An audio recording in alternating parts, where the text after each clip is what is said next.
ओम स्थापकाय च धर्मस्य सर्वधर्मस्वरूपिणे अवतार वरिष्ठाय रामकृष्णाय ते नमः। ओम जननीं शारदां देवीं रामकृष्णं जगद्गुरुं पादपद्मे तयो श्रित्वा प्रणमामि मुहुर्मुहुः। ओम नमः श्री अतिराजाय विवेकानंदसूरये सच्चिद सुखस्वरूपाय स्वामिने तापहारिणे। नौपाड़ा श्री श्री रामकृष्ण शारदा सेवाश्रम एखाने आज के पुण्य दिने आमी आसते पेरे निजेके धन्य मने करछि। भाई सञ्जय जखन बोलेछिलो तखन आमार स्मरणे छिलो ना जे 17 तारिखे भोट रयेछे। तो आमी शिक्षकता करी फले भोटेर डिउटीते आमादेर जेते हय। गतकाल अनेक रात करे भोटेर डिउटी थेके फिरेछि, किन्तु भोटेर डिउटिर परिश्रमेर मध्य निजे मन के बोझाच्छिलाम जे आगामीकाल सञ्जयदेर ओखाने যাব, भगवानेर कथा हबे, भगवत प्रसंग हबे। आर मने आनंद पाच्छिलाम कारण एखाने आमी बारंबार आसि, आपनाराओ आमाके स्नेह करें, भालोबासेन। आमारो एखाने आसते भालो लागे। मा मध्यमणि हये बसे आছেন এই आश्रमे। এইটি खूब सुंदर একটি ব্যাপার। তো এটি বিশেষ করে আমাদেরকে আকর্ষণ করে। আজকে যে প্রসঙ্গে ভাই সঞ্জয় আমাকে বলবার জন্য বলেছেন সেটি হচ্ছে শ্রীরামকৃষ্ণ এবং গিরিশচন্দ্র ঘোষ। আপনারা হয়তো ছাপানো কাগজটি যারা যারা দেখেছেন তারা ইতিমধ্যেই জেনেছেন যে আজকে আমরা শ্রীরামকৃষ্ণ এবং গিরিশচন্দ্র ঘোষ সম্পর্কে আলোচনা করবার চেষ্টা করব।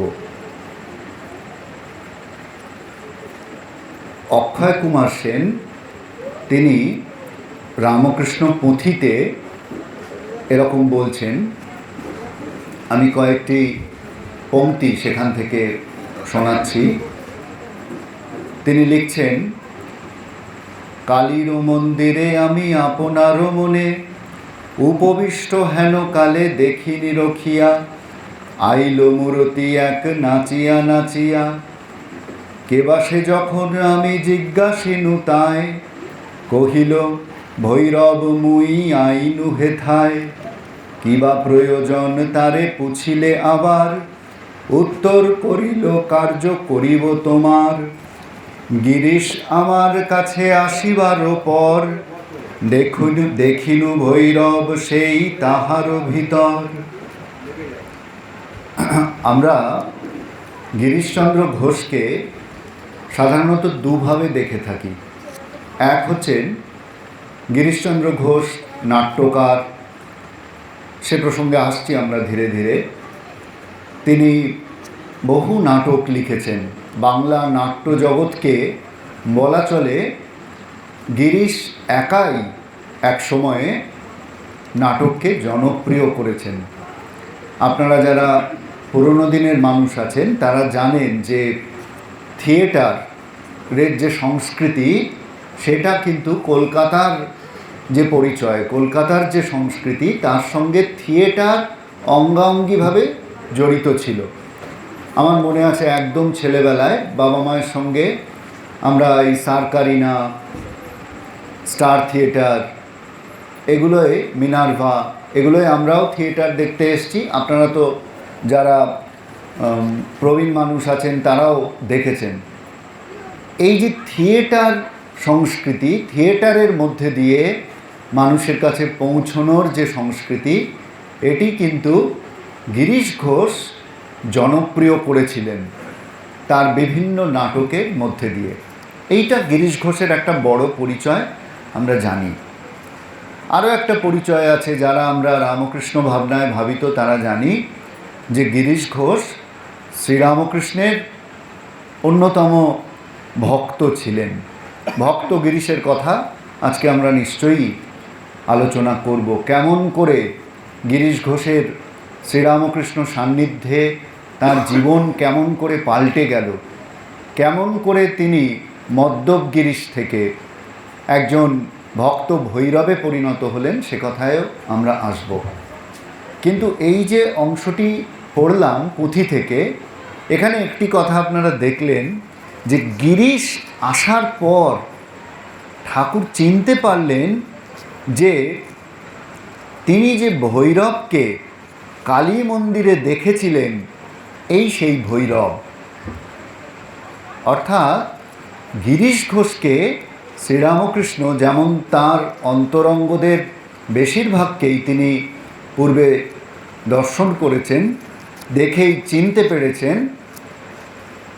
এমনও হয়েছে যে খাটের উপর উপবিষ্ট ছিলেন ঠাকুর, কোনো একজন অন্তরঙ্গ ভক্ত প্রথমবার এসেছেন, ঠাকুর খাটে থেকে তড়াক করে লাফিয়ে উঠেছেন।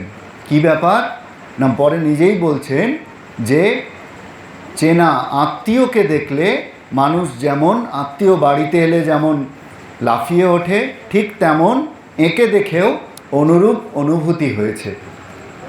গিরিশকে দেখেও ঠাকুর চিনতে পারলেন যে গিরিশ হচ্ছেন সেই ভৈরব। সে প্রসঙ্গেও আমরা আলোকপাত করবার চেষ্টা করব।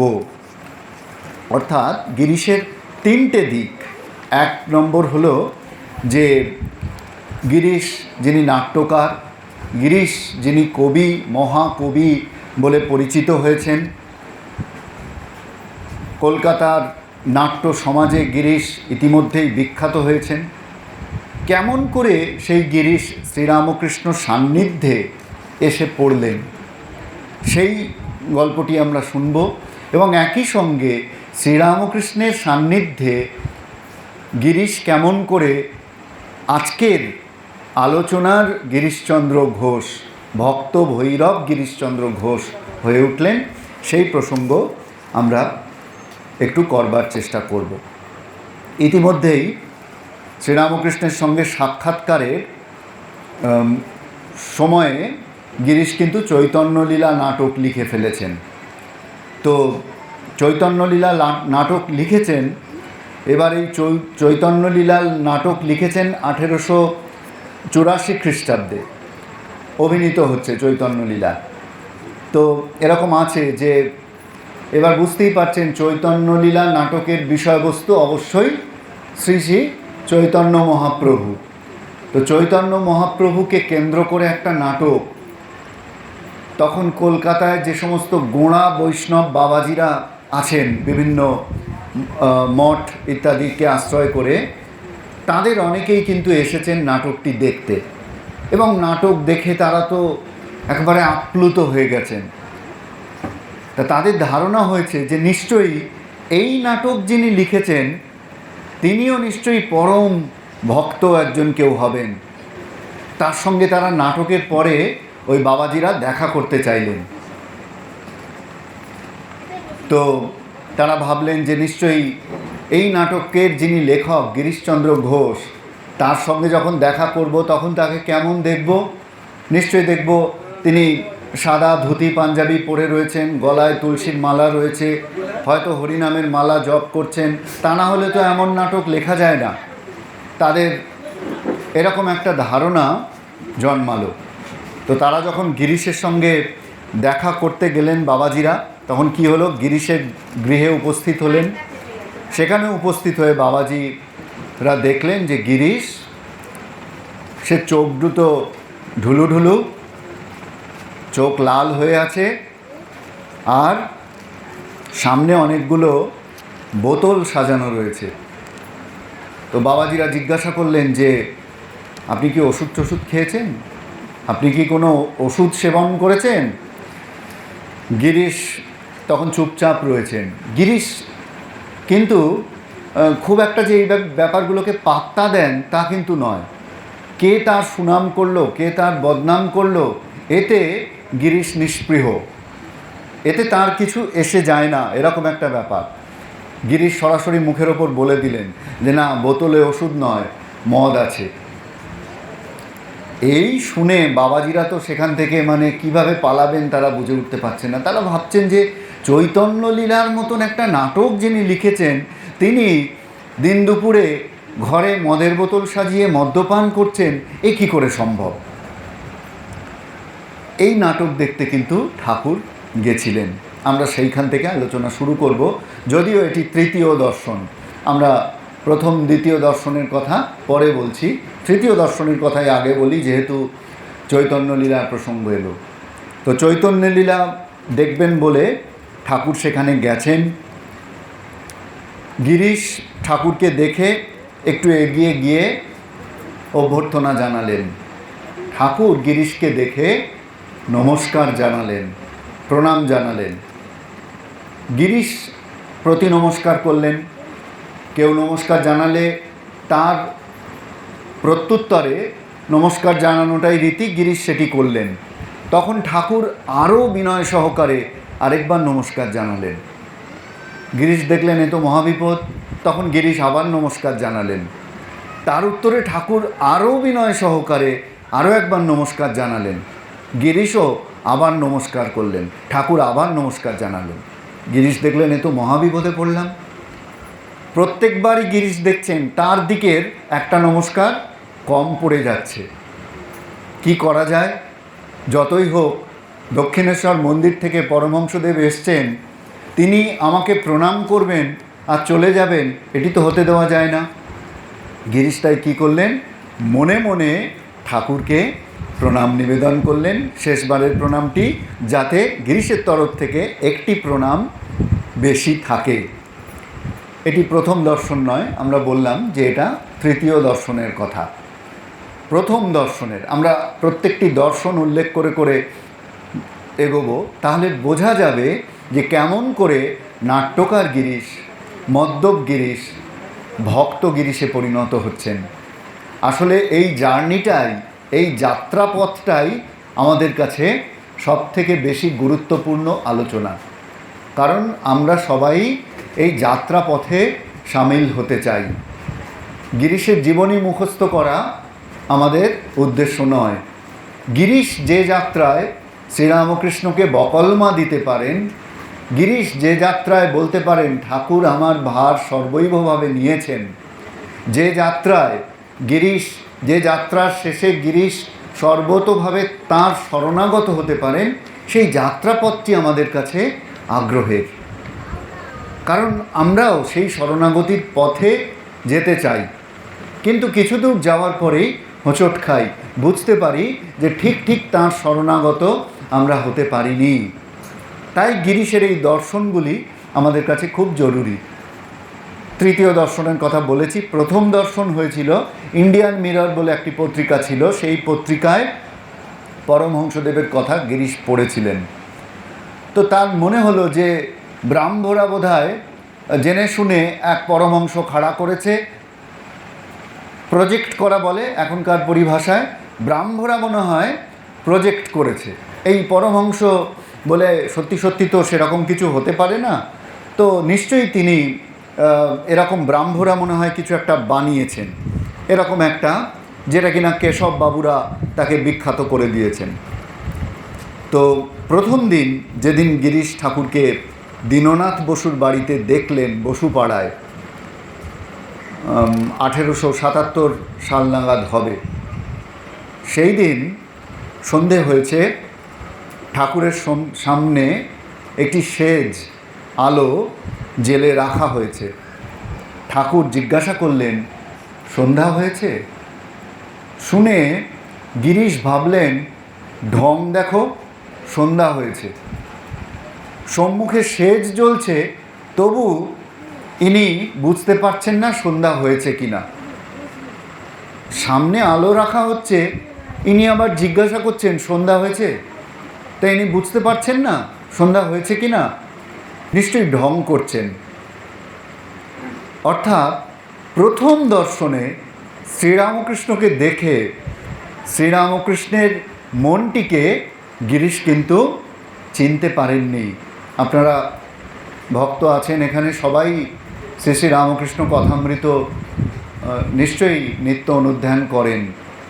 দেখবেন একদম কথামৃতের শুরুতে মাস্টারমশাই যেদিন প্রথম এসেছেন, ঠাকুরকে দেখে মাস্টারমশাই দেখছেন যে ঠাকুর কথা বলছেন বটে, কিন্তু তার মনটি এখানে নেই।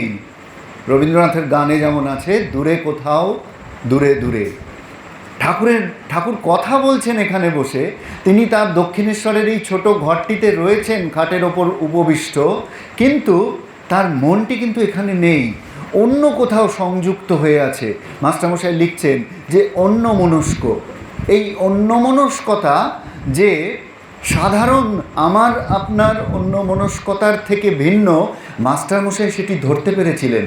তাই তিনি লিখেছেন যে মাছে যেমন চারা দিয়ে মাছ ধরার সময় যেমন অবস্থা হয়, মাছ যখন ওই চারাটি খেয়েছে মানে গ্রহণ করেছে, তখন যিনি মাছ ধরছেন, ছিপ নিয়ে বসে আছেন, তার সম্পূর্ণ মনটি যেমন ওই চারার দিকে, যে টোপটি তিনি দিয়েছেন যে কতক্ষণে মাছটি গিলবে ওই টোপটি, আর ঠিক গিললেই তাকে তুলে নেব, তার সম্পূর্ণ মনটি যেমন ওই ফাতনার দিকে, ওই চারার দিকে রয়েছে, শ্রীরামকৃষ্ণের মনটিও ঠিক তেমন। সম্পূর্ণ মনটি ঈশ্বরে নিবিষ্ট রয়েছে। যদিও ওই মাছ যিনি ধরছেন তাকে হয়তো তার গিন্নি এসে ডাকলো কিংবা তার ছেলে এসে ডাকলো, তিনি সাড়া দিলেন, বললেন দুপুরে ভাত খাবে? সে বললে হ্যাঁ খাবো, কিন্তু মনটা পড়ে রয়েছে ওই দিকেই, ওই চারার দিকেই। ঠিক সেই রকম শ্রীরামকৃষ্ণের মনটিও সম্পূর্ণত ঈশ্বরে নিবিষ্ট, এটি মাস্টারমশাই উপলব্ধি করতে পেরেছিলেন। কিন্তু গিরিশ প্রথম দিন সেইটি বুঝলেন না। গিরিশ বললেন, সাধারণ মানুষের দেখলে যেমন মনে হবে যে নিশ্চয়ই ঢং করছেন। ঢং ছাড়া কি, সামনে একটা সেজ বাতি জ্বালা হয়েছে, তারপরেও তিনি জিজ্ঞাসা করছেন সন্ধ্যা হয়েছে? এই ঢং ছাড়া আর কি। শ্রীরামকৃষ্ণের এই মনের যে গতিবিধি সেইটি গিরিশ বুঝলেন না। এবার দ্বিতীয় দর্শনের কথায় আসি। দ্বিতীয় দর্শন কবে? না, ঠাকুর ভক্তচূড়ামণি বলরাম বসুর বাড়িতে আসবেন।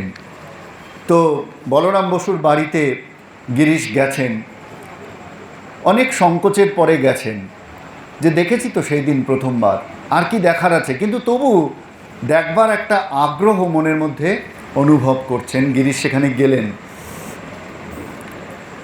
তো শিশির কুমার ঘোষ সেদিন গিরিশের সঙ্গে ছিলেন। তিনি বললেন চলো আর কি দেখবে। গিরিশ কিন্তু আরও দেখতে চাইছেন, যেন কিসের একটা সন্ধান করছেন, যেন কোথায় একটা আটকে পড়েছেন। দেখুন এই যে বিবর্তনটা, এটি কিন্তু ধীরে ধীরে হচ্ছে, আচমকাই যে হচ্ছে তা কিন্তু নয়। গিরিশের যে বিবর্তনটা সেটা কিন্তু খুব ধীরে ধীরে হচ্ছে। তাই জন্য এই গিরিশের এই দর্শনগুলি আমাদের কাছে খুব আগ্রহজনক বলে মনে হয়। যে আমরাও আশা করি যে ভগবানকে একবার ডাকবো আর সঙ্গে সঙ্গে মনের সমস্ত মলিনতা দূর হয়ে যাবে। কই, তেমনটা তো আমার ক্ষেত্রে হচ্ছে না। তখন আমরা গিরিশের সঙ্গে নিজেকে মেলাতে পারি যে গিরিশেরও তো হয়নি। প্রথম দর্শনে গিরিশও তো ভেবেছেন ঢং। আমারও তো শ্রীরামকৃষ্ণের ওই সমাধি ছবিটি দেখলে মনে হয় যে না, এমন কি সত্যি সত্যি হতে পারে? ঈশ্বরকে সত্য জেনে একজন মানুষের এমন কি সত্যি সত্যিই হতে পারে? ভগবান কি সত্যি সত্যি অবতার রূপে আসতে পারেন? এ সন্দেহ আমাদের মনেও নিরন্তর জাগে।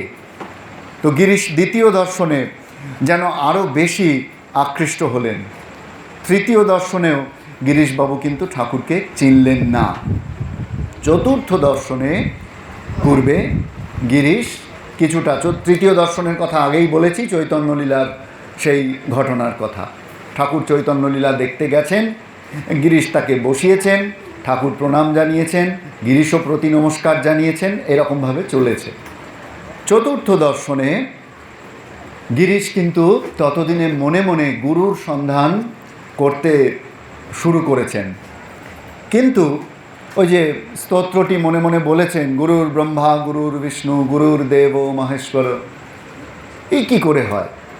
গুরু তো একজন মানুষ, তিনি তো মানব শরীর ধারণ করে রয়েছেন, তিনি ব্রহ্মা বিষ্ণু মহেশ্বর। গিরিশ ঠিক মেলাতে পারছেন না, এটা কি করে সম্ভব? মানুষকে কি করে গুরুর আসন দেওয়া যায়? কেননা মানুষ তো আমারই মতন, আমিও মানুষ, আমি একজন নামকরা নাট্যকার, কলকাতার এত লোক আমাকে মানে গণে, তাহলে আমার আবার মানুষ গুরুর কি প্রয়োজন আছে? গুরু বলে যদি কাউকে মানতে হয় তাহলে ভগবানকে মানব, কিন্তু মানুষকে কেন গুরুরূপে মানতে যাব আবার? এই দ্বন্দ্ব গিরিশের মনে তখনও কাজ করছে। গিরিশ বসে আছেন পাড়ার চৌরাস্তার একটা রকে, ঠাকুর ওই পথ দিয়ে যাচ্ছেন। গিরিশ ঠাকুরের প্রতি চোখে চোখ পড়তে গিরিশ নমস্কার জানালেন। ঠাকুর গিরিশকে ঠাকুরও নমস্কার জানালেন, গিরিশ প্রতি নমস্কার কিন্তু জানালেন না। কিন্তু গিরিশের মনে হলো যে কে যেন একটা অদৃশ্য সূত্রে গিরিশকে টানছে। তারপরে কিছুক্ষণ পরে একজন ভক্ত এসে বললেন, পরমহংসদেব তোমাকে ডাকছেন।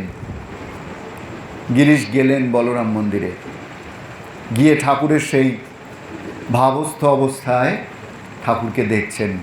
ঠাকুর বলছেন, বাবু আমি ভালো আছি, বাবু আমি ভালো আছি। যেন অনেক কষ্টে এই কথাটি বলছেন। গিরিশ এবার টের পাচ্ছেন, ধীরে ধীরে বুঝতে পারছেন যে এই মানুষটি সাধারণ মানুষের মতন দেখতে বটে, কিন্তু কোথায় যেন ইনি সাধারণ অবস্থায় নেই, এর মনটি যেন কোথায় সংযুক্ত হয়ে রয়েছে, ইনি যেন ঈশ্বরে লীন হয়ে রয়েছেন। গিরিশ আস্তে আস্তে অনুভব করছেন। বলতে বলতে ঠাকুর বলছেন, না না, ঢং নয়, ঢং নয়। ওই যে গিরিশের প্রথম দর্শনে মনে হয়েছিল ঢং, আজকে এই চতুর্থ দর্শনে গিরিশ যেন তার উত্তর পাচ্ছেন। ঠাকুর গিরিশকে সম্বোধন না করে বলছেন যেন গিরিশের উদ্দেশ্যেই, না না, ঢং নয়, ঢং নয়। এই কি গিরিশের উত্তর? গিরিশ মনে মনে ভাবছেন, এই কি আমার প্রশ্নের উত্তর? সেই দিন গিরিশের সঙ্গে ঠাকুরের একটি আলাপ হলো। গিরিশ জিজ্ঞাসা করলেন, গুরু কি? গুরু কি জানো? ঠাকুর বলছেন, যেমন ঘটক, ঘটক কি করেন? একটি পাত্রের সঙ্গে পাত্রীর মিলন ঘটিয়ে দেন। গুরু কি করেন? জীবাত্মার সঙ্গে পরমাত্মার মিলন ঘটিয়ে দেন, ভগবানের সঙ্গে আমাদের ভক্তের মিলন ঘটিয়ে দেন, সাধারণ মানুষের মিলন ঘটিয়ে দেন। ঠাকুর বলছেন যেমন ঘটক। এই পর্যন্ত বলেই থামলেন না, বললেন তোমার গুরু হয়ে গেছে, অর্থাৎ তোমার গুরুকরণ হয়ে গেছে। গিরিশ ভাবলেন সে কি, মনে মনে ভাবলেন এখন ঠাকুরকে কাছে পেয়েছেন তাই জিজ্ঞাসা করে নিলেন, মন্ত্র কি? ঠাকুর বললেন, ঈশ্বরের নাম। মন্ত্র কি? গিরিশ শুনেছেন যে গুরুকরণ হলে গুরু নাকি মন্ত্র দেন, এবং সেই মন্ত্র জপ করলে, সেই মন্ত্র আওড়ালে ভগবানের সান্নিধ্য পাওয়া যায়। তাই গিরিশ জিজ্ঞাসা করলেন যে মন্ত্র কি? ঠাকুর কোনো জটিল উত্তর দিলেন না। ভগবান অবতার হয়ে আসেন এই কারণেই, ধর্মকে সরল করে দেওয়ার জন্য, সহজ করে দেওয়ার জন্য। ঠাকুর দেখুন একদম সোজা কথায় বললেন যে ঈশ্বরের নাম। কোনো বিশেষ নামের কথা বললেন না, বললেন ঈশ্বরের নাম। আরও কিছু কথাবার্তা হলো। গিরিশ বুঝলেন যে তার দম্ভের বাঁধ ভেঙে পড়ছে। এমন যে নাম করা আমি নাট্যকার, আমি কেন কারোর কাছে মাথা নোয়াবো? এত লোক আমাকে চেনে, এত লোক আমাকে মানে গণে, আর দক্ষিণেশ্বরের ওই এক পরমহংসদেবের কাছে আমাকে মাথা নত করতে হবে কেন? এই যে দম্ভের বাঁধ দিয়ে গিরিশ নিজেকে আগলে রেখেছিলেন, সেটি যেন ধীরে ধীরে এই দেবমানবের সামনে তার মাথা যেন আপনি আপনি নত হয়ে আসছে। আমার মাথা নত করে দাও হে তোমার চরণ ধুলার পরে। গিরিশ গাইছেন না এই গান, গিরিশ বলছেন না এটি মুখে বটে, কিন্তু সত্যি সত্যি গিরিশের মাথা যেন নত হয়ে আসছে, কিন্তু এখনও পুরোপুরি মাথা নত হয়নি। পঞ্চম দর্শনে আসি এবার আমরা। কাঠামোটা রয়েছে, কিন্তু কাঠামোটা যেন কোথায় ভগ্ন হয়ে গেছে, ভেঙে গেছে। গিরিশের সেই প্রথম দিনকার দম্ভ, শ্রীরামকৃষ্ণকে দেখে মনে মনে বলা যে ঢং, সেইটি আর নেই। কোথায় যেন একটুখানি গিরিশ নরম হয়ে গেছেন, বুঝতে পেরেছেন এই মানুষটা স্বতন্ত্র, একে আর পাঁচজনের সঙ্গে মেলানো যায় না, ইনি একেবারে জগৎ ছাড়া। পরে গিরিশ বলছেন অবতার জগৎ ছাড়া।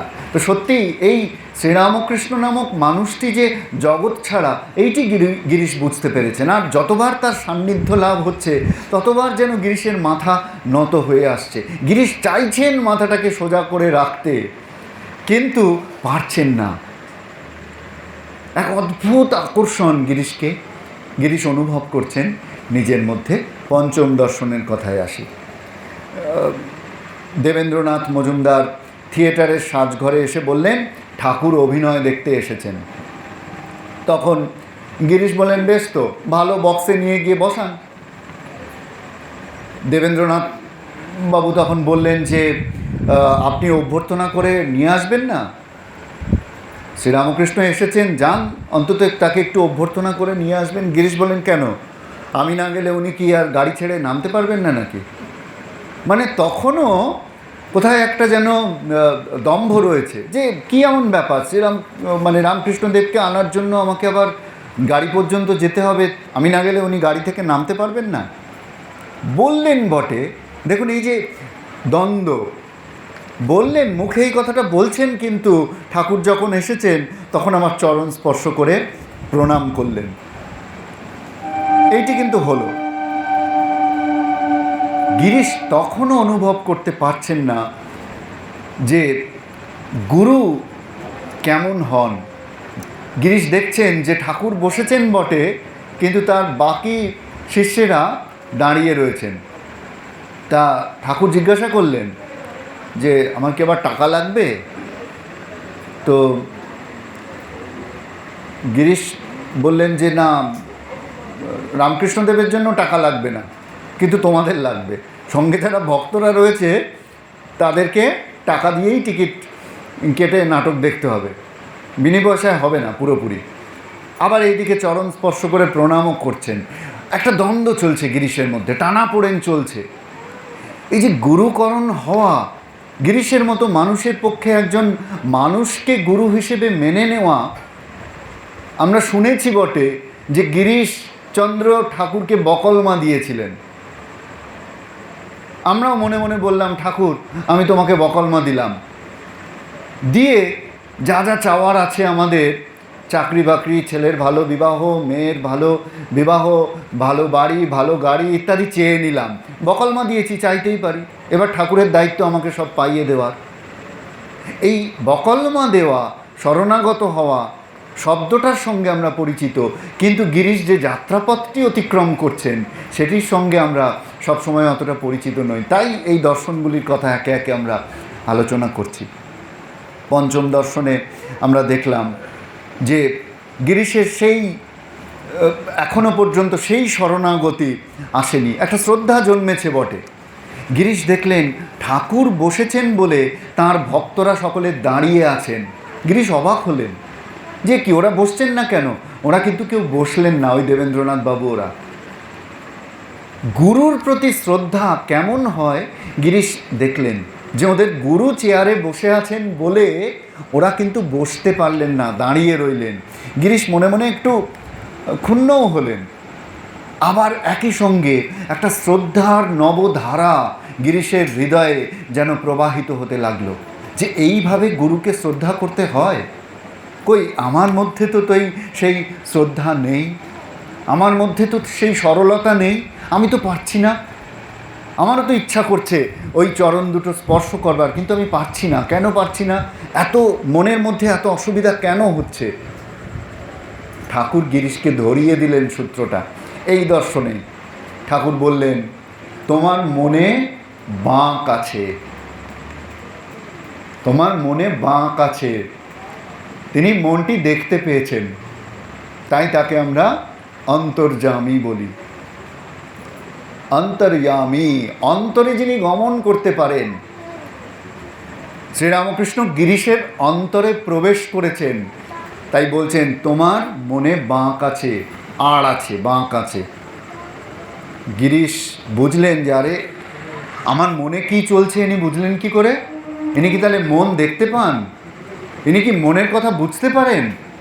তো মহা মুশকিল, এর কাছে তো কিছু লুকানো যাবে না, তার থেকে বরং আত্মসমর্পণ করে দিই। গিরিশ বললেন, বাঁক যায় কিসে? ঠাকুর বললেন, বিশ্বাস করো। ঠাকুর বললেন, বিশ্বাস করো। বিশ্বাস, এই শব্দটির সঙ্গে গিরিশ পরিচিত নন।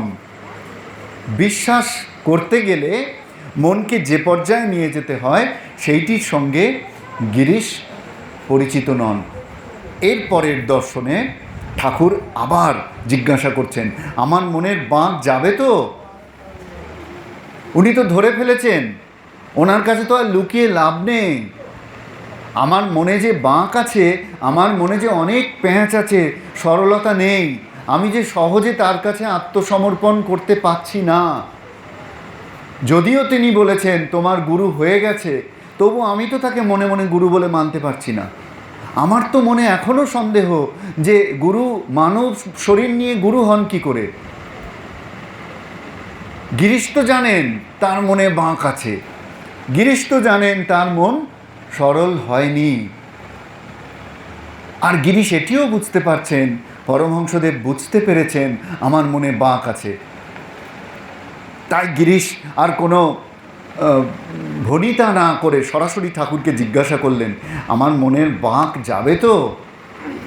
ঠাকুর আশ্বাসবাণী দিয়ে বললেন, যাবে। নারদীয় ভক্তিসূত্রে একটা খুব সুন্দর সূত্র রয়েছে। সেখানে নারদ বলছেন, ইয়ল্লব্ধা পুমান সিদ্ধ ভবতি অমৃত ভবতি তৃপ্ত ভবতি। বলছেন যাকে লাভ করলে, পুমান মানে পুরুষ, মানুষ বোঝাচ্ছেন। পুরুষ বলতে এখানে শুধুমাত্র পুরুষদের নয়, ব্যক্তিকে বোঝাচ্ছেন, ভক্তকে বোঝাচ্ছেন। ইয়ল্লব্ধা পুমান, যাকে পেলে মানুষ সিদ্ধ ভবতি, সিদ্ধ হয়ে যায়। এই সিদ্ধ হওয়া মানে কি? পূর্ণ। সিদ্ধ কথার অর্থ হচ্ছে পূর্ণ ভবতি, পূর্ণ হয়ে যায়, আর কিছু চাওয়ার থাকে না। বিশ্বাস, ওই যে ঠাকুর ধরিয়ে দিয়েছেন বিশ্বাস। যদি সত্যি সত্যি বিশ্বাস জন্মায়, আর কিছু চাওয়ার থাকে না। অমৃত ভবতি, অমৃত হয়ে যাওয়া মানে কি? মৃত্যুকে জয় করা। মৃত্যুকে জয় কখন করতে পারবে মানুষ? যখন তার সম্পূর্ণ তো এই বিশ্বাস জন্মাবে যে আমার মৃত্যু নেই, আমি সেই ভগবানের সঙ্গে সংযুক্ত, আমার কখনো মৃত্যু হতে পারে না। তাই বলছেন অমৃত ভবতি, সিদ্ধ ভবতি, অমৃত ভবতি। আর যে এই অনুভব করতে পেরেছে, তার মধ্যেই একমাত্র তৃপ্তি এসেছে। তাই বলছেন তৃপ্ত ভবতি। আপনি বলবেন, কেন বাবা সুমন, আমি তো খুব তৃপ্তি পেয়েছি। এই তো নববর্ষে আমার ছেলে আমাকে একটা খুব সুন্দর শাড়ি দিয়েছে, খুব তৃপ্তি হয়েছে। এই তো তৃপ্তি, এর জন্য আবার আমাকে ঈশ্বর চিন্তা করতে হবে কেন? তৃপ্তি তো আমি সবসময় পাচ্ছি। এই তো কাজকে দুপুরবেলা বৌমা কত সুন্দর রান্না করে খাওয়ালো, তৃপ্ত হলাম। দেখুন, আপনার এই সুন্দর শাড়িটি ছায়া স্টোর্স থেকে কিনে এনে আপনার ছেলে আপনাকে দিয়েছে। পাশের বাড়ির আপনার দিদি আজকে সন্ধেবেলা এই ভগবানের কথা শুনে বাড়িতে যাবেন, তিনি আবার দেখাবেন যে মায়া স্টোর্স থেকে তিনি আরেকটা শাড়ি নিয়ে এসেছেন, যে শাড়িটা আপনাকে ছেলে যে শাড়িটা দিয়েছে তার থেকেও ভালো শাড়ি। সঙ্গে সঙ্গে আপনার ওই তৃপ্তি অস্বস্তিতে পরিণত হলো। অর্থাৎ ওটা সাময়িক স্বস্তি। আমরা এই ছোটোখাটো সাময়িক স্বস্তিগুলোকে যেন সত্যি সত্যি তৃপ্তির সঙ্গে গুলিয়ে না ফেলি। তাই জন্য বলছেন যে কখন তুমি সত্যি সত্যি তৃপ্তির অনুভূতি পাবে? যদি তুমি পূর্ণ হতে পারো। যে পূর্ণ তার আর কিছু চাওয়ার নেই। ঠাকুর সিদ্ধ কথাটি বোঝাতে গিয়ে বলছেন সিদ্ধ হওয়া কেমন না, আলু পটল সেদ্ধ হলে যেমন হয়। কেমন হয় আলু পটল সেদ্ধ হলে? মায়েরা বলুন কেমন হয়? নরম হয়ে যায়। যিনি সত্যি সত্যি ভক্ত তিনি নরম হয়ে গেছেন। নরম হয়ে যাওয়া মানে তার আর কোনো অভিযোগ নেই। শিক্ষাষ্টকমে শ্রী চৈতন্যদেব বলছেন তৃণাদপি সুনিচেন তরোরপি সহিষ্ণুনা অমানীনা মানদেন কীর্তনীয় সদা হরিহি। বলছেন তৃণ হতেও, তৃণাদপি সুনিচেন, তৃণ হতেও নিচু। ওই যে ঘাস, ওই যে তৃণগুচ্ছ, ওকে আপনি মারিয়ে চলে যান, ও প্রতিবাদ করবে না। ভক্ত তার থেকেও নিচু। ঘাত প্রতিঘাত ভক্তকে স্পর্শ করতে পারে না। এই যে অবস্থার কথা শ্রীরামকৃষ্ণ চাইছেন গিরিশকে সেই অবস্থায় উন্নীত করতে। কারণ ভক্তের অবস্থা সেইটি। ভৈরব রূপে শ্রীরামকৃষ্ণ যাকে আগে দর্শন করেছেন তিনি তাকে সত্য সত্য ভৈরবত্ব প্রদান করতে চাইছেন। তিনি চাইছেন আমি আপনি আমরা সবাই সেই পর্যায়ে উন্নীত হই। এই উন্নয়নের নামই শ্রীরামকৃষ্ণ ভাবধারা। চিত্তের এই শুদ্ধির নামই শ্রীরামকৃষ্ণ ভাবধারা। এটি শুধুমাত্র ঘণ্টা নাড়িয়ে পুজো করা নয়, ফুল বেলপাতা চড়ানো নয়, তুলসী চয়ন নয়, ওগুলো অনেক সোজা কাজ।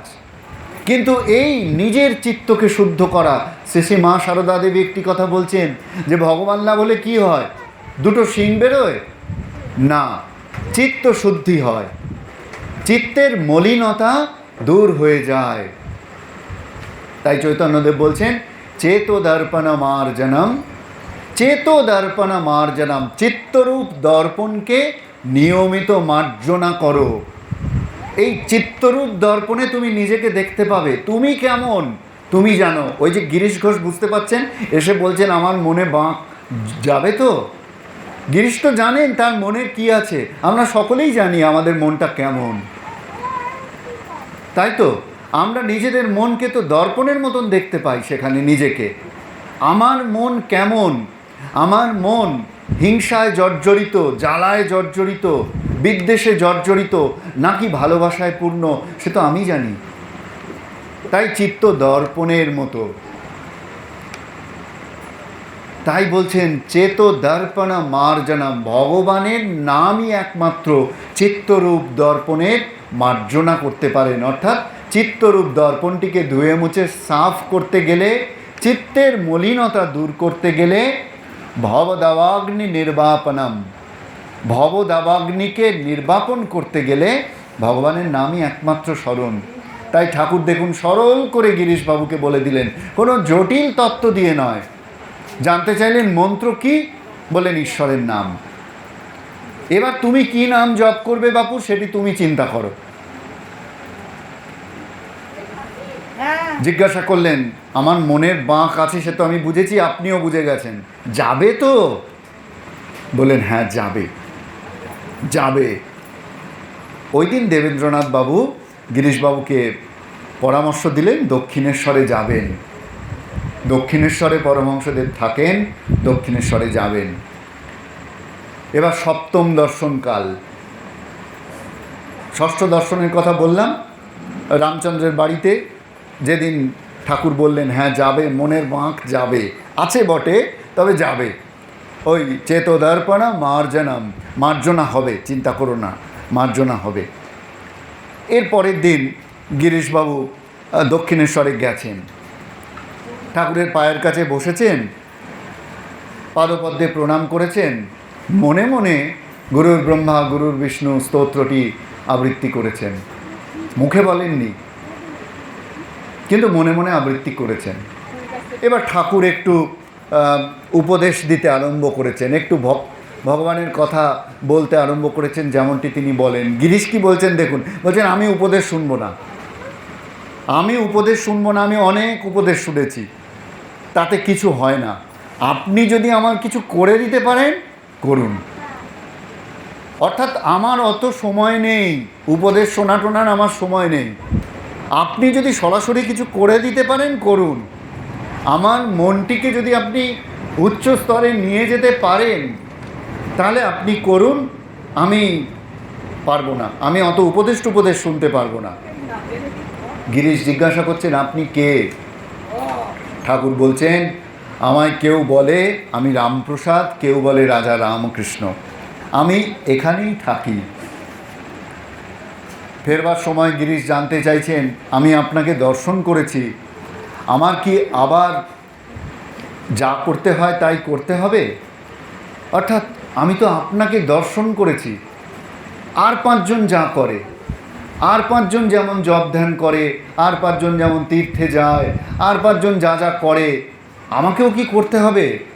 ঠাকুর গিরিশকে কিছু ছাড়ার উপদেশ না দিয়ে ইতিমূলক বিশ্বাসের কথা বললেন। বললেন তুমি বিশ্বাস করো, এটুকু করলেই হবে, বাকিটা আমি বুঝে নেব। অর্থাৎ দেখুন গিরিশের প্রতি কিন্তু ঠাকুরের প্রথম থেকেই একটা আলাদা ভালোবাসা রয়েছে। কেন এই ভালোবাসা, তার উত্তর গিরিশ খুঁজে পাননি, তিনি তার জীবন দিয়ে এই উত্তর খুঁজে পাননি। কারণ গিরিশ সম্মুখে স্বীকার করছেন যে আমি এত পাপ করেছি। একদিন গঙ্গা স্নানের প্রসঙ্গ উঠেছে, গিরিশ বলছেন আমি এত পাপ করেছি যে যদি আমি গঙ্গা স্নান করি গঙ্গা অপবিত্র হয়ে যাবে, এত খারাপ কাজ আমি করেছি। আমি যদি গঙ্গায় ডুব দিই, মা গঙ্গা যিনি পবিত্রতা স্বরূপিনী তিনি অপবিত্র হয়ে যাবেন। আর এই গিরিশ জীবনের শেষ প্রান্তে গিয়ে গঙ্গা স্নানের প্রসঙ্গ আসলে বলছেন যে আমি যদি গঙ্গা স্নান করি গঙ্গার সব মলিনতা দূর হয়ে যাবে। কি অদ্ভুত এক ট্রান্সফরমেশন দেখুন, কি অদ্ভুত বিবর্তন। এই বিবর্তনের মূলে যে কথাটি ঠাকুর প্রবেশ করিয়ে দিয়েছেন হৃদয়ে, সেটি ওই বিশ্বাস। গিরিশ জিজ্ঞাসা করছেন যে আমি তো আপনাকে দেখেছি, আপনাকে দর্শন করেছি, আমাকে কি আরও কিছু করতে হবে, আর কিছু করতে হবে? ঠাকুর কিন্তু সেরম কিছু নির্দেশিকা গিরিশের জন্য আলাদা করে দিলেন না। কেউ হয়তো গিরিশের কথা প্রসঙ্গে ঠাকুরকে বললেন, ঠাকুর বললেন না গো, ওকে কিছু বলতে হবে না, ও নিজেই সব কাটিয়ে উঠবে। শ্রীরামকৃষ্ণের এই স্থির বিশ্বাস রয়েছে গিরিশের প্রতি।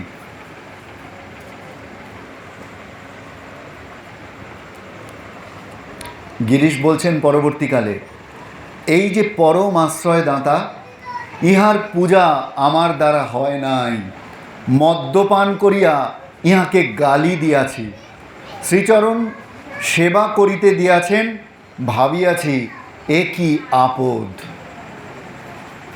যদি বিশ্বাস না থাকে, ভালোবাসা না থাকে, চরণ সেবা আপদ হয়ে দাঁড়ায়। একটু অন্য প্রসঙ্গে গিয়ে আমরা বলছি রাখাল মহারাজের কথা। রাখাল মহারাজ ঠাকুরের কাছে এসেছেন এরকম একদিন, তো ঠাকুর বলছেন দে একটু পাটা টিপে দে। রাখাল মহারাজের তখন ইচ্ছে করছে না, তিনি বলছেন না এখন আমি পাটা টিপতে পারবো না। ঠাকুর বলছেন দে দে, সাধু সেবা কর, সাধু সেবার ফল হাতে নাতে পাবি। রাখাল কিছুতেই রাজি হচ্ছেন না। তারপর ঠাকুর জোর করে বলায় অনিচ্ছা সত্ত্বে ঠাকুরের পাটি টিপে দিচ্ছেন।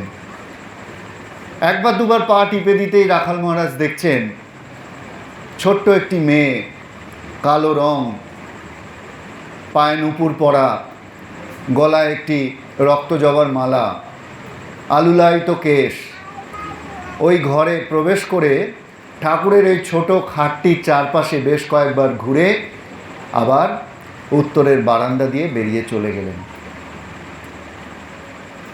রাখাল মহারাজ অবাক হয়ে গেছেন। মা কালীকে এই ছোট্ট বালিকার বেশে একেবারে সাদা চোখে দর্শন করে তিনি একেবারে অবাক হয়ে গেছেন। তখন ঠাকুর বলছেন মজা করে, কিরে সাধু সেবার ফল দেখলি? এই হচ্ছে সাধু সেবার প্রত্যক্ষ ফল, কিন্তু বিশ্বাস না থাকলে সেটি হওয়া খুব মুশকিল। তাই গিরিশ স্বীকার করছেন সম্মুখে যে তিনি পদসেবা করতে বলেছেন। আমি ভেবেছি এ কি আপদ, কেন একজন মানব গুরুর পদসেবা করতে যাব? তিনি কৃপা করতে চেয়েছেন, আমি গ্রহণ করতে পারিনি। সেটি গিরিশ নিজ মুখে স্বীকার করছেন। গিরিশ একদিন রাত্রে বারাঙ্গনা গৃহে যাবেন, বেশ্যা বাড়িতে যাবেন, খারাপ জায়গায় যাবেন বলে বেরিয়েছেন বাড়ির থেকে। বন্ধুদের সঙ্গে আমোদ প্রমোদ, মদ্যপান এইসব নিয়ে গিরিশ ব্যস্ত থাকতেন। তিনি এই নিয়ে কোনো রাগঢাক করেননি, কারণ তিনি দেখেছেন এই মানুষটির কাছে রাগঢাক করা যায় না। এর কাছে চিত্তটি ওই দর্পণের মতন, ওই যে আমরা বললাম চৈতন্য মহাপ্রভুর শিক্ষাষ্টকমের কথা, চেত দর্পণা, সেই চিত্ত দর্পণ রূপ, দেখতে পানেনি মনটিকে। তাই এর কাছে লুকিয়ে লাভ নেই। গিরিশ সব কথা স্বীকার করেছেন। পরবর্তীকালে গিরিশ এই গল্পটি বলছেন, এই কথাটি বলছেন যে একদিন রাতে বেরিয়েছি, বারাঙ্গনা গৃহে যাব, বন্ধুদের সঙ্গে মদ্যপ অবস্থায় ঘোড়ার গাড়িতে করে যাচ্ছেন।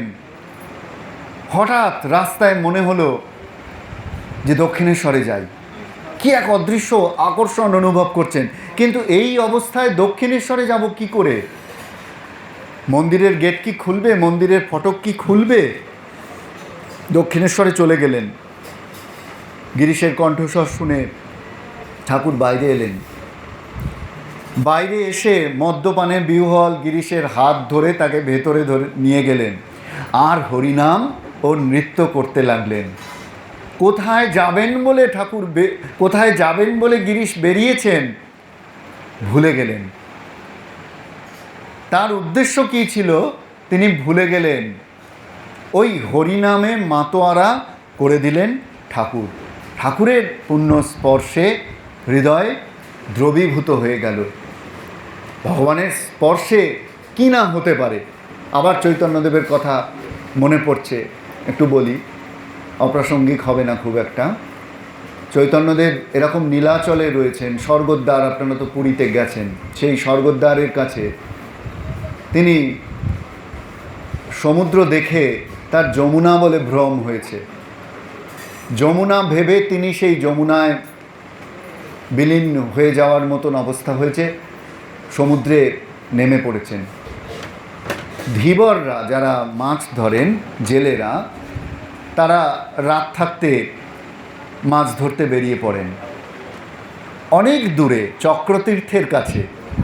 সেই স্থানে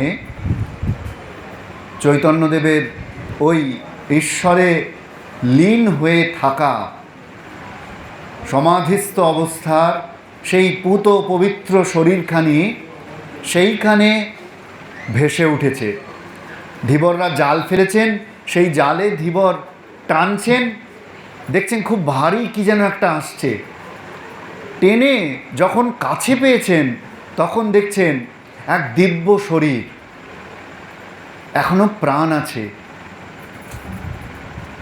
জ্যোতির্ময় সেই সমাধিস্থ দিব্য শরীরটি ধীবর যেই মাত্র স্পর্শ করেছেন, ধীবরের শরীরে, ওই জেলের শরীরে তখন অষ্টসাত্ত্বিক বিকার দেখা দিল, ভাবকম্প ইত্যাদি। অর্থাৎ এই যে পূর্ণ দেহ, এর স্পর্শ মাত্র ভগবান লাভ হতে পারে।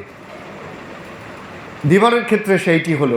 আমরা ওই গিরিশের কথা বলতে গিয়ে বললাম যে গিরিশ শ্রীরামকৃষ্ণের কাছে যাবেন ভেবেছিলেন বারাঙ্গনা গৃহে, চলে গেছেন দক্ষিণেশ্বরে। কীভাবে যেন ঘুরতে ঘুরতে, মাস্টারমশাইয়ের কথা নিশ্চয়ই আপনাদের মনে পড়ছে। মাস্টারমশাই বেরিয়েছিলেন আত্মহত্যা করবেন বলে। আমি যখন কোনো যুব সম্মেলনে যাই ডাক পাওয়ার জন্য, যেহেতু আমি শিক্ষকতা করি, ছাত্রছাত্রীদের সংস্পর্শে থাকতে হয়, দেখি যে অনেক যুবক যুবতী হতাশায় ভোগেন। তখন এই মাস্টারমশাইয়ের কথা বলি, হতাশায় সংসার ক্লান্ত হয়ে মাস্টারমশাই বেরিয়েছিলেন আত্মহত্যা করবেন বলে। ঘুরতে ঘুরতে এ বাগান সে বাগান ঘুরতে ঘুরতে এসে পড়েছেন কোথায়? দক্ষিণেশ্বরে। এসে দেখছেন ঘরের মধ্যে বসে পরমহংসদেব ভগবত কথা করছেন। মাস্টারমশাইয়ের মনে হচ্ছে যে স্বয়ং সুখদেব যেন ভক্ত সঙ্গে বসে আছেন, আর ভক্তরা তার কথামৃত সুধা পান করছেন। ঠিক সেই রকম অবস্থা হয়েছে গিরিশের। বেরিয়েছিলেন বেশ্যালয়ে যাবেন বলে, মদ্যপ অবস্থায়, গাড়ি বোঝাই করা মদের বোতল। এসে পড়েছেন কোথায়? দক্ষিণেশ্বরে। ঠাকুর হাত ধরে ঘরে টেনে নিয়ে হরিনাম করতে লেগেছেন।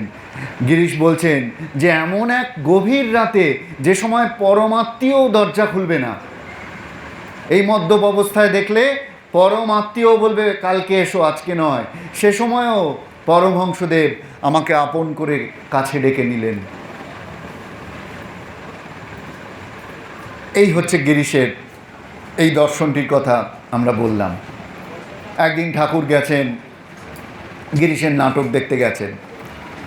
অভিনয় শেষ হয়েছে, গিরিশ অপ্রকৃতিস্থ অবস্থায় রয়েছেন, মদ্যপ অবস্থায় রয়েছেন। এবার গিরিশ দেখেন যে ভক্তেরা ঠাকুরের খুব সেবা করে, কেমন তাকে খাইয়ে দেয়, তার জন্য খাবার ইত্যাদি নানানভাবে সেবা করেন। তা গিরিশ ভাবলেন যে আমার দ্বারা তো এ সমস্ত হবে না, আমি তো মদ ছাড়তে পারছি না, খারাপ অভ্যেসও ছাড়তে পারছি না, তা আমি কি করে সেবা করতে পারি পরমহংসদেবের?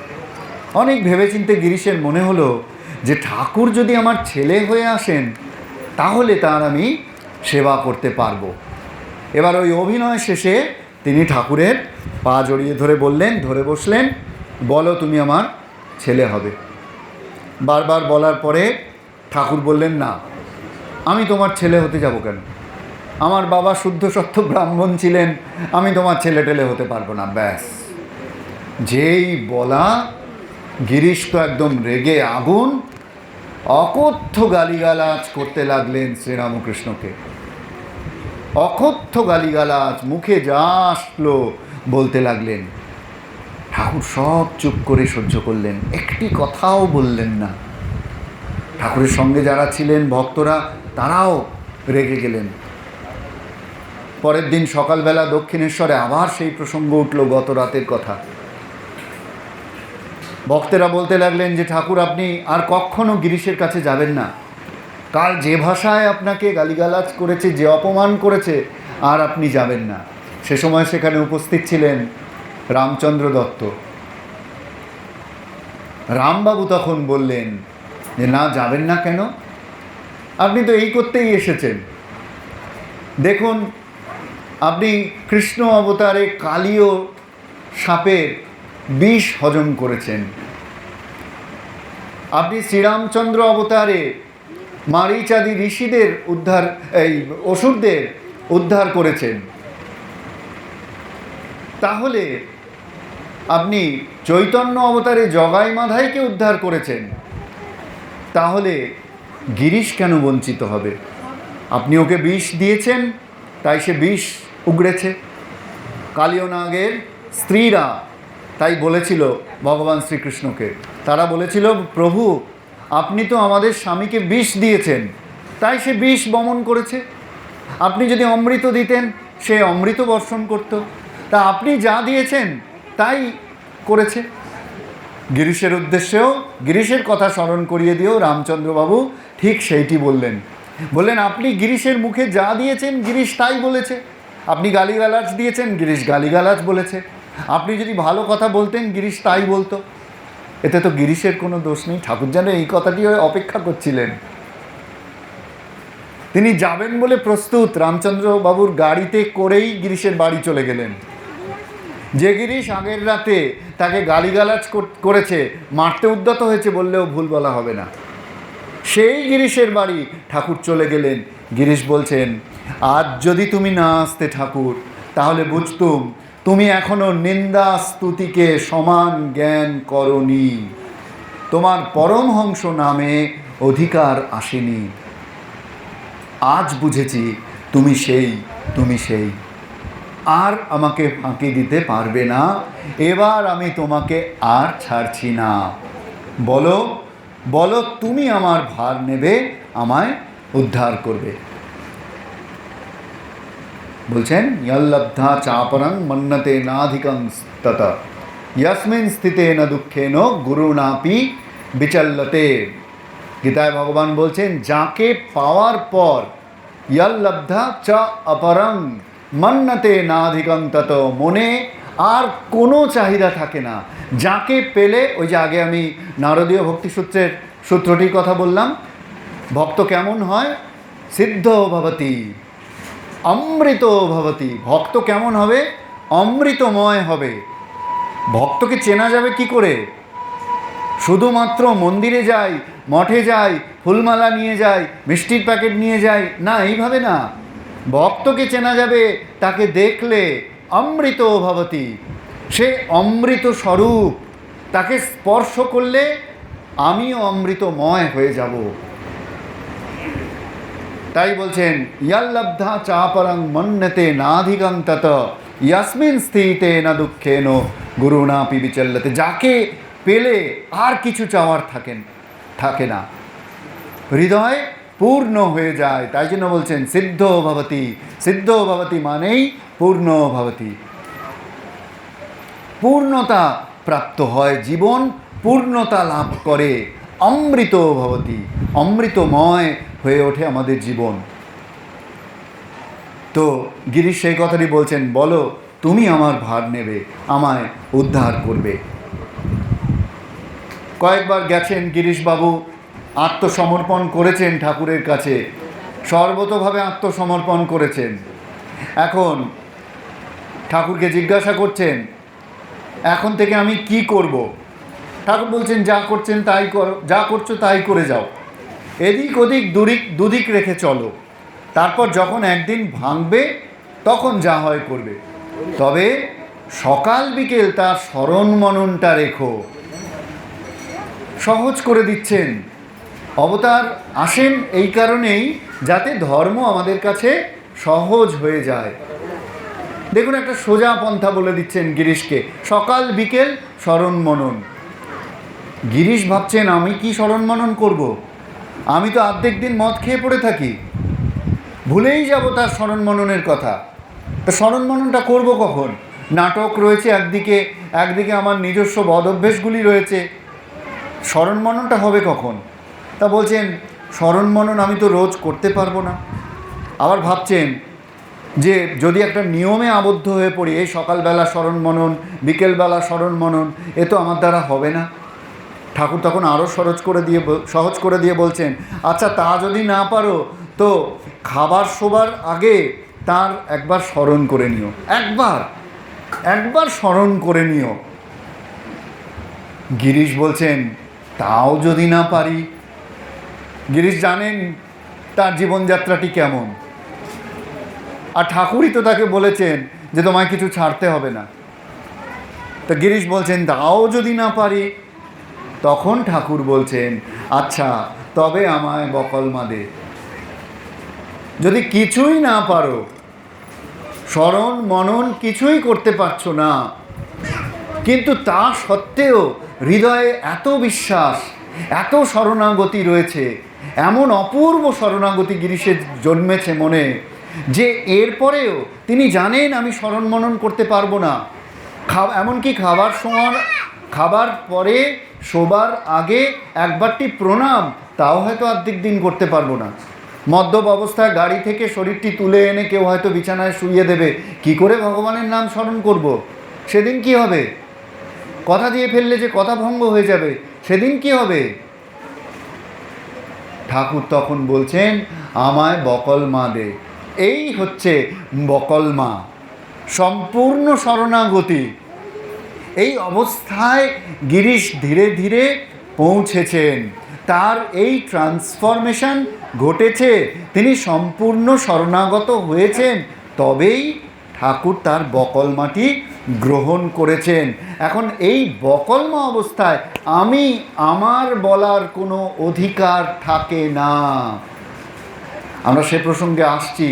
প্রতি পদে প্রতি নিঃশ্বাসে দেখতে হয় যে তার উপর ভার রেখে, তার জোরে পাটি নিঃশ্বাসটি পড়ছে আমার। আমার নিজের কিছু নেই, এই আমিটা সম্পূর্ণরূপে বিলয় হয়েছে, আমিত্বটা সম্পূর্ণরূপে বিলয় হয়েছে। এই অবস্থাটি প্রাপ্ত হওয়া বড় সোজা কথা নয়। আপনারা ভাগবতে হয়তো পড়েছেন বা শুনেছেন ভক্ত অম্বরীশের কথা, আমি এখানে বোধহয় আগের বার বলেওছি। এরকম আছে ভক্ত অম্বরীশ, তিনি এরকম একাদশী ব্রত করেছেন। আজকে দ্বাদশী, সেই দ্বাদশীতে তিনি পারণ করবেন। তো দ্বাদশী পারণ করবেন বলে আহার আদি সাজিয়ে বসেছেন। এমন সময় সেখানে এসে উপস্থিত হয়েছেন ঋষি দুর্বাসা। দুর্বাসা তো জানেন ক্ষণে রুষ্ট ক্ষণে তুষ্ট। দুর্বাসা এসে বললেন, রসো অম্বরীশ, আমি নদীতে স্নান করে আসি, তুমি আর আমি একসাথে পালন করব। এবার অম্বরীশ বসে আছেন, দুর্বাসা আর আসেন না। কি করে? তখন ব্রাহ্মণদের সঙ্গে পরামর্শ করে অম্বরীশ এক গণ্ডূষ জল নিয়ে আচমন করবেন, কারণ ব্রাহ্মণরা বলেছেন জল পান ভোজনও নয় অভোজনও নয়, ব্রত ভঙ্গ হবে না, তুমি জল পান করতে পারো। দুর্বাসা এই সময় এসে উপস্থিত, অম্বরীশকে ওই জল দেখেছেন অম্বরীশের হাতে, রেগে বললেন যে তোমার এত বড় সাহস, আমি দুর্বাসা, আমি বলে গেছি আমি আসবো, একসাথে আমরা পালন করব, তুমি কি না আমাকে ছাড়া ভোজন করতে লেগেছ?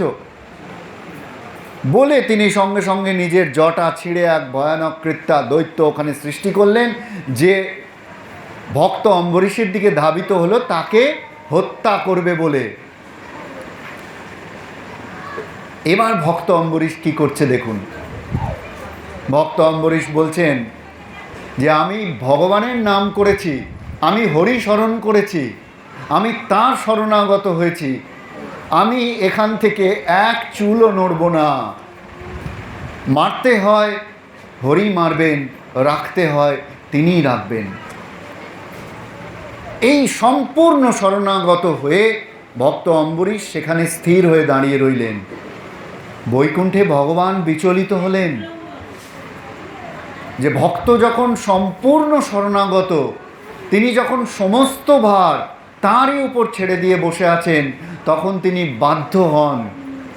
তার সঙ্গে যখন কোনো লেনদেনের সম্পর্ক নেই, যে আমি তোমায় এই দিলাম, এই গোরে মালাটি তোমাকে দিলাম, তুমি আমাকে এই দাও ভগবান, আমি তোমাকে এমন মিষ্টি খাওয়ালাম, তুমি আমাকে এই দাও, এত টাকা প্রণামী দিলাম, তার পরিবর্তে তুমি আমার এইটি পাইয়ে দাও।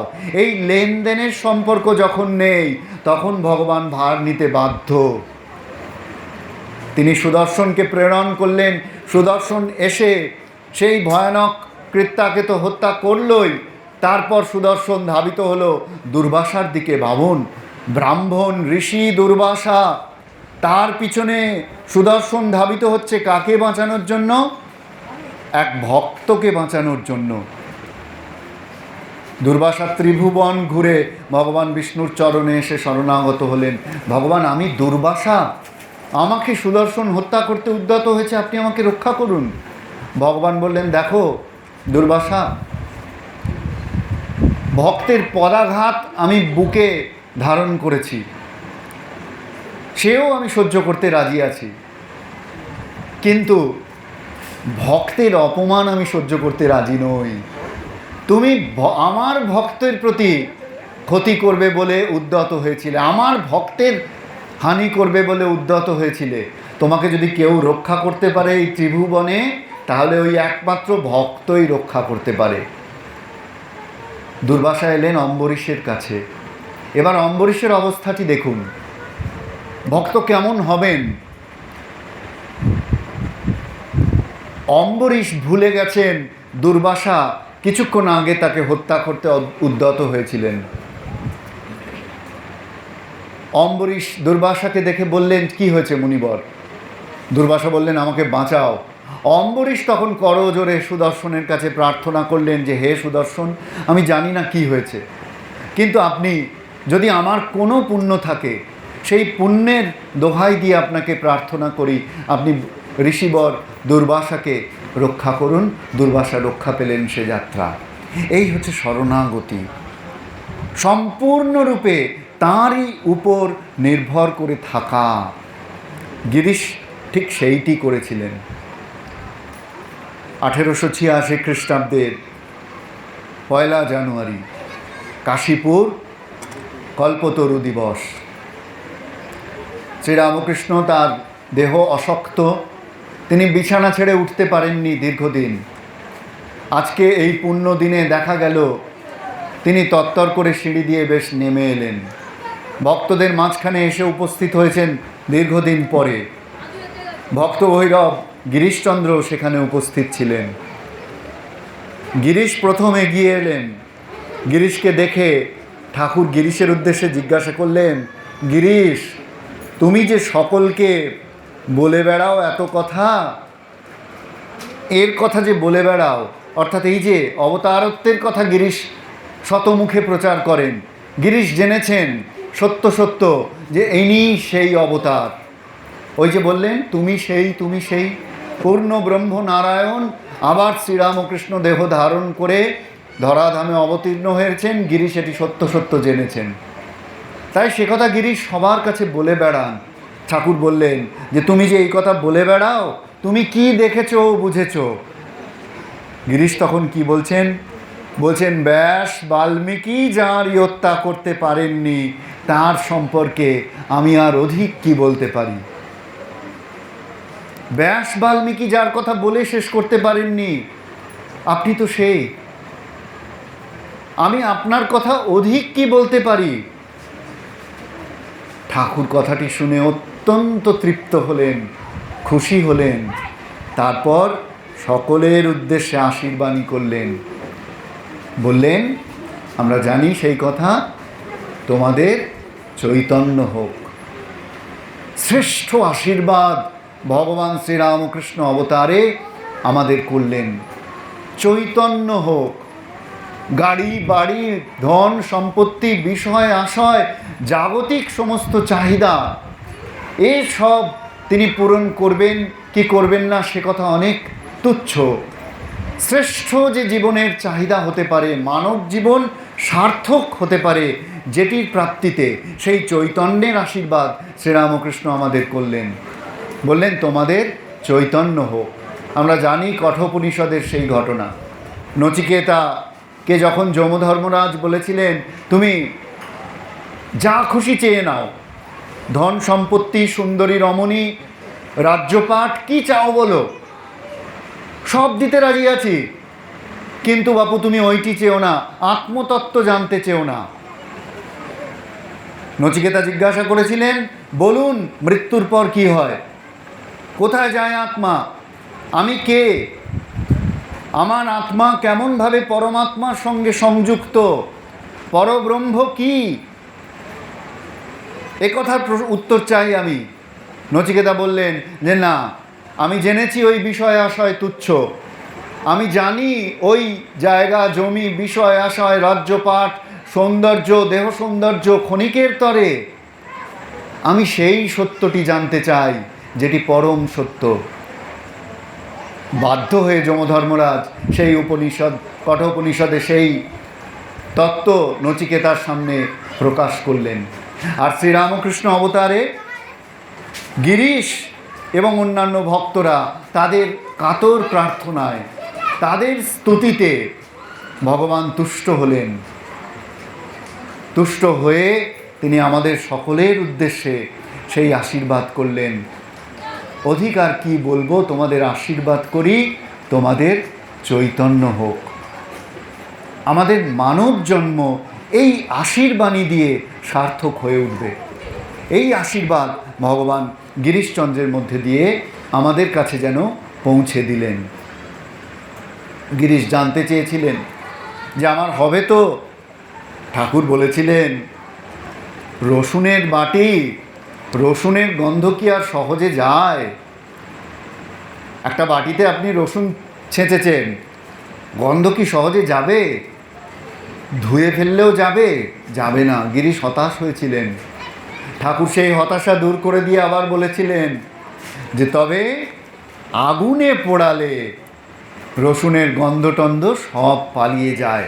শ্রীরামকৃষ্ণ হচ্ছেন সেই অগ্নি, যার সংস্পর্শে এলে, যার পূত সান্নিধ্যে এলে, যার নামের সান্নিধ্যে এলে আমাদের পূর্বজন্মে কি পাপ আমরা করেছি সেটি বড় কথা নয়, এই জন্ম আমাদের সার্থক হয়ে যাবে, আমরা ভগবতময় হয়ে উঠব, আমাদের জীবন সার্থক হয়ে উঠবে। গিরিশের মধ্যে দিয়ে আমরা যেন সেই বার্তাটি বারংবার শ্রীরামকৃষ্ণের কাছ থেকে পাই। ভয় নাই ওরে ভয় নাই, উদয়ের পথে শুনি কার বাণী, ভয় নাই ওরে ভয় নাই, নিঃশেষে প্রাণ যে করিবে দান, ক্ষয় নাই তার ক্ষয় নাই। উদয়ের পথে শ্রীরামকৃষ্ণ আমাদের সেই আশ্বাসবাণী প্রদান করে গেছেন যে যদি গিরিশের হতে পারে নিশ্চয়ই আমারও হবে। যদি গিরিশের এই বিবর্তন ঘটতে পারে নিত্য শ্রীরামকৃষ্ণের দর্শনের মধ্যে দিয়ে, আমাদেরও সেই উত্তরণ ঘটবে। আমরাও সাধারণ মানুষ থেকে ভক্ত হয়ে উঠতে পারব। সেই ভক্ত যিনি জোর গলায় বলতে পারেন অন্নাশ্রয়ানাং ত্যাগঃ অনন্যতা, তেমন ভক্ত আমরা হয়ে উঠতে পারব যিনি বলতে পারেন যে অন্য সব আশ্রয় ছেড়ে আমি অনন্য ভক্তির আশ্রয় নিয়েছি, আর কারোর ওপর আমি নির্ভর করি না, একমাত্র আমি ঈশ্বরের ওপর নির্ভর করি, ভগবানের ওপর নির্ভর করি। গিরিশের সেই ভক্তি জাগ্রত হয়েছিল। স্বামীজির সঙ্গে যখন গিরিশের কথোপকথন হতো, স্বামীজি একটু খেপিয়ে দিতেন গিরিশকে, একটু শ্রীরামকৃষ্ণের সমালোচনা করতেন, বলতেন এই তো তোমার অবতার। গিরিশ একেবারে রেগে লাল হয়ে যেতেন। এমন তার বিশ্বাস, এমন তার শরণাগতি, এমন তার অনন্যতা জন্মেছিল হৃদয়ে। স্বামীজি এই উদাহরণটিকে, গিরিশের উদাহরণটিকে সকলের সামনে তুলে ধরতে চাইতেন বারংবার। প্রেমানন্দ মহারাজের একটি কথা বলে আমরা আজকের আলোচনা শেষ করব। প্রেমানন্দ মহারাজ কাশীতে গিরিশকে দেখছেন, দেখে মুগ্ধ হয়ে লিখছেন, শ্রীযুত গিরিশবাবু কাশীতেই আছেন, তার শরীর অনেক সুস্থ হচ্ছে, আমরা নিত্যই প্রায় তার কাছে গিয়ে থাকি। আহা, তার স্বভাব কি চমৎকারই হয়েছে। শ্রী শ্রী প্রভুর কথা ছিল তোমায় দেখে লোকে অবাক হবে, ঠিক তাই ফুটে বেরোচ্ছে। কি চমৎকার কথাই তার কাছে শুনি, যেমন উদারতা তেমনই শ্রী শ্রী প্রভুর প্রতি নিষ্ঠা। অভিমান লোকমান্যী তার কাছে হ্যাকথু হয়েছে, অনেক অনেক সাধুরও এমন স্বভাব দেখিনি। পরশ পাথর ছুঁয়ে শোনা হয়েছেন, তাই প্রত্যক্ষ করছি। আর আমাদের উপর কি অকৃত্রিম স্নেহ ও ভালোবাসা। শ্রী শ্রী ঠাকুরের কথা ও স্বামীজির কথায় একেবারে মাতোয়ারা। তার চাকর বাকর পর্যন্ত শ্রী শ্রী ঠাকুরের ভক্ত হয়েছে। সব প্রভুর মহিমা। এটি কে বলছেন? বলছেন অনেক অনেক সাধুর থেকেও গিরিশকে উচ্চ স্থানে রাখতে হয়। বলছেন ঠাকুরের ত্যাগী সন্তান স্বামী প্রেমানন্দজি মহারাজ। গিরিশের এই অবস্থাটির কথা প্রত্যক্ষ করে বলছেন, ঠাকুর বলেছিলেন গিরিশকে দেখে সকালে অবাক হয়ে যাবে, আশ্চর্যবৎ পশ্যতি। এখন সেই গিরিশকে দেখে সবাই আশ্চর্য হয়ে যাচ্ছে যে কি অদ্ভুত পরিবর্তন একজন মানুষের জীবনে আসতে পারে শ্রীরামকৃষ্ণ নামক পরশ পাথরকে স্পর্শ করে। ভগবানের কাছে আজকের এই পুণ্যদিনে প্রার্থনা জানাই যে আমাদের এই শ্রীরামকৃষ্ণ ও গিরিশচন্দ্র আলোচনা যেন সার্থক হয়। আমরাও যেন ঠাকুরের নামকে স্মরণ করে সেই পরশ পাথরকে স্পর্শ করে নিজেদের জীবনকে অমৃতময় এবং ওই পরশ পাথর স্পর্শ করে যে লোহাটি সোনা হয়ে যায় সেই রকম স্বর্ণময় আমাদের জীবন যেন হয়ে উঠতে পারে। ওম শান্তি শান্তি শান্তি। হরি ওম তৎসৎ। श्रीरामकृष्णार्पणमस्तु।